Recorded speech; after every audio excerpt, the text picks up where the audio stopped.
স্বাগতম জনাইছো আপোনালোক সকলোকে মোক এই চেনেললৈ। আজি বৰষুণৰ দিনৰ কাৰণে মানে ৰাতিপুৱাই মই ওলাই আহিলোঁ খেতিৰ মাজলৈ। খেতিত ওলাই অহাৰ কাৰণ হ'ল মানে বৰষুণ যিহেতু জেঠৰ মাহ শেষ হ'ব হৈছে, আহাৰ মাহ মানে অসমীয়াত তো আমাৰ ভূঁই ৰোৱাৰ সময় আহি পৰিছেহি। এই বৰষুণৰ পিছতে নিজৰ খেতিত হেৰি কৰিব লাগিব, কঠীয়া দিব লাগিব, ভূঁই ৰুব লাগিব। তাতে মই আমাৰ এতিয়া কঠীয়া পাৰিছিলোঁ, তাতে চাব আহিছোঁ আৰু পথাৰখন দেখাওঁ বুলি আপোনালোকৰ ৰাতিপুৱাই পথাৰখন দেখাওঁ বুলি এপাক ওলাইছোঁ। বৰষুণৰ দিন, বৰষুণ এতিয়া অলপ পৰি আছে। ৰাতিপুৱা যথেষ্ট পৰিমাণে বৰষুণ হৈছিলে আৰু যিহেতু বৰ্তমান আংশিক লকডাউন মানে 12টা-1টা বজালৈকে খোলা থাকে। তো এই বৰষুণৰ দিনত আৰু কৰিবলগীয়া একোৱেই নাথাকে। চ' এই আমাৰ পথাৰ, সেউজীয়া পৰিৱেশ চাৰিওফালে। এই ছিজনটো বৰষুণ হ'লেও বহুত ভাল লাগে, কাৰণ একদম চাৰিওফালে গ্ৰীনাৰী। এনেকুৱা ছিজনবোৰ মই বহুতেই মিছ কৰোঁ, কাৰণ মই কৰ্মসূত্ৰে যিহেতু মই ৰাছিয়াত থাকোঁ। কৰোণা ভাইৰাছৰ কাৰণে বিগত 6 মাহে হ'ল মই ঘৰত আছোঁ, আৰু এনেকুৱা ছিজন মই এৰাউণ্ড 4-5 বছৰ পিছতহে দেখিছোঁ এনেকুৱা পৰিৱেশ। তো যথেষ্ট ভাল লাগি আছে ঘৰত থাকি এনজয় কৰি আছোঁ, আৰু আপোনালোকৰ লগতো আজিৰ দিনটো শ্বেয়াৰ কৰিম। ভাবিছোঁ আজিৰ পৰা ডেইলি এটা ব্লগ মই শ্বুট কৰিম, চেষ্টা কৰিম ডেইলি এটাকে ব্লগ শ্বুট কৰি আপোনালোকৰ মাজত দিয়াৰ কাৰণে। বাকী দেখা যাওক কি হয়, আৰু আপোনালোকৰ সহায় সহযোগিতা পালে নিশ্চয়কৈ ডেইলি যদি আপোনালোকৰ সঁহাৰি পাওঁ, নিশ্চয়কৈ ডেইলি এটাকে ব্লগ মই শ্বুট কৰিম আৰু আপোনালোকৰ মাজত আগবঢ়াম। এয়া হৈছে আমাৰ কঠীয়া বিধান ৰৈছোঁ, আৰু এইফালে এইবোৰ হৈছে মাকৈ মানে এইবোৰ আমি গৰুক খোৱাৰ কাৰণে, যিহেতু গৰুক খুৱাবলৈ মানে এনেকুৱা ঘাঁহ নাথাকে খেতিত। যিহেতু আমাৰ এই অঞ্চল কৃষি প্ৰধান অঞ্চল, কাৰো খেতি আপুনি খালী দেখা নাপাব। চ' আমি গৰুক খোৱাৰ কাৰণে এনেবোৰ ঘাঁহ খেতি কৰোঁ ইয়াত, আৰু এইবোৰ কাটি নি ঘৰত খোৱা হয়। ভতিজা মোৰ পিছে মোক কপি কৰি আহি গৈছে, সি ওপৰে ব্লগ বনাই, তাৰ হাঁহি। তই ব্লগ বনাবি? হা, পলাইছ কিয়? ব্লগ বনাবি তই? হা, ব্লগ বনাবি নেকি? চাওঁ ৰেজবি, হাই কৈ দে একবাৰ, হাই কৈ দে ৰেজবি, হাই কৈ দে। ইয়াৰ নাম ৰেজবি, ই মোৰ ভতিজা ল'ৰা হয়। দিনটো মোৰ লগতে লাগি থাকে, আমি ক্ৰিকেট খেলোঁ একেলগে কাজিয়া লাগোঁ, একেলগে জোকাওঁ, একেলগে খাওঁ, পিন্ধো, হয়নে? সি লাজ কৰে, এনে কেমেৰাৰ আগত বহুত লাজ কৰে, কিন্তু কেমেৰা অফ কৰাৰ লগে লগে মোৰ লগত যুঁজা ষ্টাৰ্ট হৈ যায়।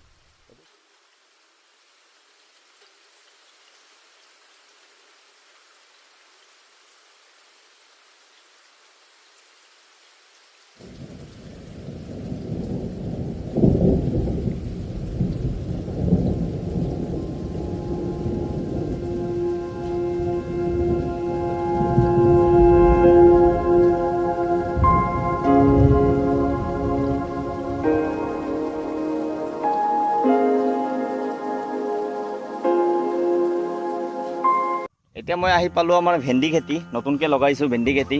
এতিয়া ছিজনত নহয়, এইটো বহুত পিছত আহিব। এই বৰষুণৰ পিছত আমি ভেন্দি উঠাব পাম। এতিয়া সৰু হৈ আছে, অলপ জেগা, ইয়াৰ পৰা এইখিনিলৈকে আমাৰ। যদি বৰষুণ ঠিকে থাকে, যদি বৰষুণ বেছিকৈ নোহোৱা নাযায়, লাষ্টত যি ভেন্দি খেতি কৰিলে আমি যথেষ্ট পৰিমাণে লাভৱান হওঁ। তেতিয়া মানে চবৰে ভেন্দি শেষ হৈ যায়। এইটো মানে বতৰৰ একদম লাষ্ট ছিজনত এইটো ভেন্দি আহে। তো চাওঁ কি হয়, পানী অলপ হৈ আছে, এনেকুৱা হৈ থাকিলে যথেষ্ট মানে মৰি যোৱাৰ চান্স থাকে। যদি আৰু এনেকৈ 3-4 দিন পানী থাকে, মৰি যোৱাৰ চান্স বেছি থাকে। চ' আমি চেষ্টা কৰিব লাগিব পানীবোৰ গুচাই দিয়াৰ কাৰণে, আৰু যদি বেছিকৈ বৰষুণ হয় তেতিয়াও খেতিৰ কাৰণে যিহেতু বৰষুণৰ দিন, ঘৰত বহি থাকি একো কাম কাজ কৰিবলৈ নাই, কাম কাজটো এনেও নকৰোঁ। চ' এতিয়া গৈ আছোঁ আমাৰ ভকুৱামাৰী চক, য'ত গৈ আমি চব বন্ধু মিলি আড্ডা মাৰোঁ। তো ব'লক তাতে গৈ আপোনাৰ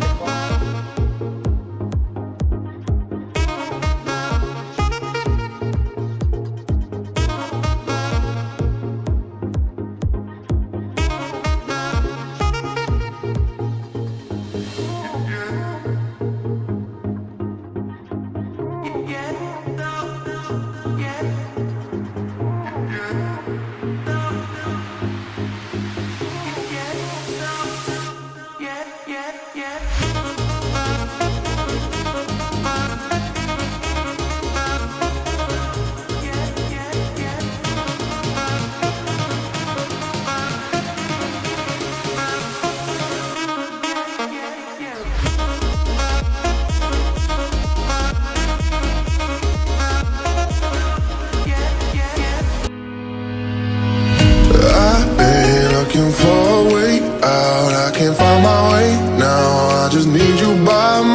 side. Lately, I've been thinking, baby, we could get away and never look back, never look back, never look back, no, never look back, never look back, no.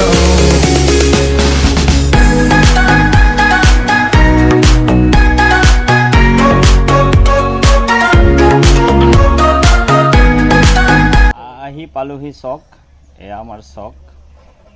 ৰাস্তা ঘাটৰ অৱস্থা ইমান ভাল নহয়। যি আংশিক সান্ধ্য জাৰি কৰা হৈছে তাৰ কাৰণে যিহেতু সাপ্তাহিক বজাৰৰ ডেইলি বজাৰ বন্ধ কৰি দিয়া হৈছে, তাৰ ফলত 11টাৰ আগলৈকে মানুহবোৰে এনেকৈ অস্থায়ীভাৱে বজাৰ হয় ইয়াত, নহ'লে ইয়াত ফিল্ডত আমাৰ বজাৰ হৈ আছিলে। কিন্তু ইয়াত সেইকাৰণে আমাৰ এই অঞ্চলত চব্জিৰ উৎপাদন যথেষ্ট পৰিমাণে হয়, তাৰ কাৰণে দামো যথেষ্ট ৰিজনেবল প্ৰাইচ। কাউচাৰে বজাৰ কৰিব চাওঁ কোনটো কিমান দাম। কেনেকৈ দিছে লাও, কেনেকৈ দিছে? আৰু এই কোমোৰা, কোমোৰা দে ভালেই দিয়া। আপোনাৰ মাছ ক'ত?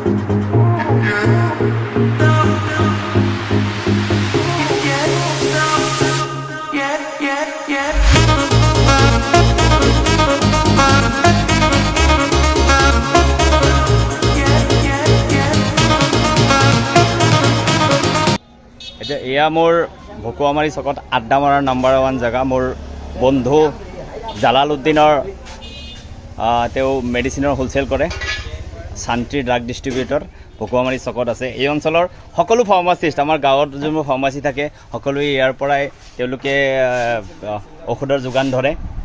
এয়া মোৰ বন্ধু জালাল উদ্দিন, তেওঁ আৰু মিনাজল হক, এই দুজনে মিলি ব্যৱসায়টো চলাই আছে। যথেষ্ট সফল বুলি ক'ব লাগিব। আমাৰ তেওঁলোকে আমি পাৰ কৰোঁ আমাৰ দিনবোৰ, আহোঁ চকত, আহোঁ বহু আড্ডা মাৰোঁ, চবৰ লগত কথা চথা পাতোঁ। আৰু বেছিভাগ সময়তে বহুত ল'ৰা আছে তেওঁলোকে মোক হেৰি কৰে, কিয় ভিডিঅ' বনাওঁ বোলে, আণ্ডাৰ ৰেটেড ইউটিউবাৰ বহুত নামেৰে নামাকৰণ কৰে মোক। কিন্তু কথা এইটো নহয়।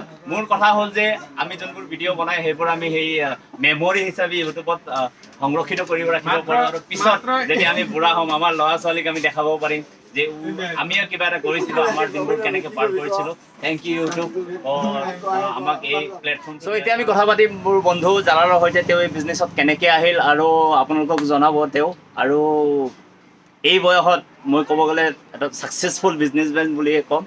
চ' জালাল ছাকচেছফুল হ'ব পৰা নাই, তথাপিও মানে এই লকডাউনৰ সময়ত আটাইতকৈ ভাল বিজনেছ ইহঁতৰে হয়, এইটো সঁচা কথা। গেলামাল দোকানে আৰু ফাৰ্মাচী লকডাউনৰ সময়ত চবৰে বন্ধ হৈ গ'লে ইহঁতৰ কেতিয়াও বন্ধ নহয়। তো কিবা কোৱা, কেনেকৈ আহিলা এই বিজনেছটো? মই বহুত ৰিকুৱেষ্ট কৰাৰ পিছত জালালক কেমেৰাৰ আগত আহি কথা ক'বলৈ বহুত লাজ কৰিছিলে। বহুতো মানুহ এনেকুৱা হয় যোনবোৰ এনজাইটিৰ কাৰণে তেওঁলোকে কেমেৰাৰ আগত আহি কথা পাতিব নোৱাৰে, তাৰ মাজতে এজন মোৰ বন্ধু জালাল। চ' চাই থাকক ভিডিঅ'টো আগলৈ।